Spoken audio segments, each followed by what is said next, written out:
up on the Irvine Ranch. My father was a farm worker and my mother was a housekeeper. We lived on the ranch. They had family housing for us and for the families there. And I was basically when farm kids bussed into the local schools, elementary schools and high schools and such. So we were actually a very small community at that time of Latino students, especially at Tustin High School. And so all of my friends were different mixtures. They were, of course, Latino kids, and my oldest friend, for instance, is Irish American, and we're still friends 45 years later. So we all had this love of music, and in particular Elton John. We're huge Elton John fans. And that's what kind of brought us all together in usually around our sophomore year. People always think that's weird, but it was actually Elton John that got me into punk rock. And we had, we would get a lot of the British newspapers. We'd go up to LA all the time and get like the NME, the New Musical Express, or Melody Maker, the British papers. And one time, one of my girlfriends had an interview with Elton John, and on the back of it was an interview with a band called the Stranglers. That was hilarious. And we thought, well, let's look at some of these bands and sing these weird name bands. And we started with the Stranglers and, got their music like, this is really cool. And just kind of progressed from there. And then, of course, Elton John would talk about, this new music coming out, this new genre, and he thought it was pretty cool. So that kind of led us into liking a lot of these bands. And that's actually how I met a lot of my British friends, was through the Stranglers fan club. They would send us mixtape, and that's how we got into a lot of these bands, primarily the British ones, Irish, and we learned, that's where I learned a lot of my politics, actually, was from listening to a lot of those bands, because you came to see that, underrepresented could also mean white.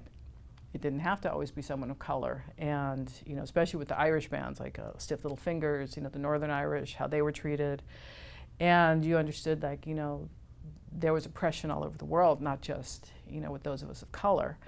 And that obviously influenced a lot of our politics for a lot of us, but it opened up a whole world for a lot of us. In '81, I moved to England.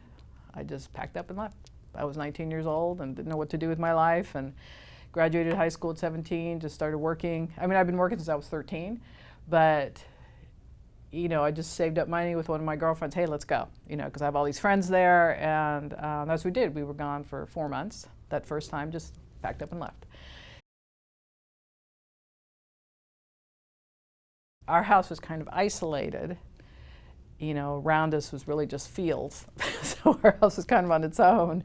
So we started to have parties out there. My parents loved my friends. I always made a point of bringing my friends home, regardless of what they look like, and I think they really appreciated that. My mom loved my friends because I had an older brother and a younger sister, and I'd always tell my sister, I said, you got to bring your friends over so Mom doesn't give you any grief about this. And mine, with mohawks, everything. She loved my friends. So then I would say, hey, this is a good place to have a party because there's no cops around. And my parents, that's okay, because it would be there at the house. They knew we were there. My dad would bring a porta potty and park it in the driveway. So this way nobody had to go in the house. And my friends' bands would play. And the farm parties are still known. Some people, old people who may have gone that I never met until years later, say, yeah, you had the farm parties. I went to those. The ranch had its own, I guess, police force, I guess you could say. And they would come to the house because they'd see we were having a party, and my dad would go out there, chat with them, and they're like, oh yeah, it's okay, it's my daughter having a little party and stuff. And so they would always leave us alone. And, people would bring their guitars, and we just have music playing loud and stuff. So it was really just a place to get together and feel safe. Sometimes we'd have a barbecue, because again, it was very isolated, so we could make as much noise as we wanted. Being Latina was an issue sometimes within my own family. My mom sometimes she asked me, she goes, does it bother you that people look at you that way? And I said it would bother me if they didn't. And my tias, who would come from Mexico, because I was a skinhead at one point, and they would like rub my head, and I think they kind of showed my mom that they don't care. They really didn't care because they saw, I'm a teenager, young person trying to find my own world, place in this world. People think I'm odd, but it's like, well, how do I tell you, you know, that you were getting married and having kids, but I was, you know, in a pub in East London, you know, pulling pints and living life, and I didn't start school till I was 25. And I wasn't even expected to go to school, let alone graduate from high school.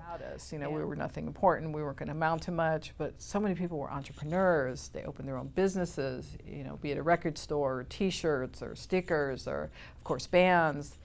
And a lot of us, you know, were going to school and you know, trying to still do something with our lives.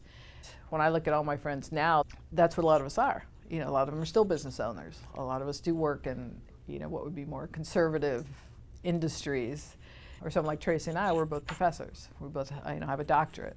You know, when you look, especially because I'm a farm worker's daughter, my high school counselor's telling me to go to trade school, you know, but I have an associate's degree, 2 masters, and a doctorate.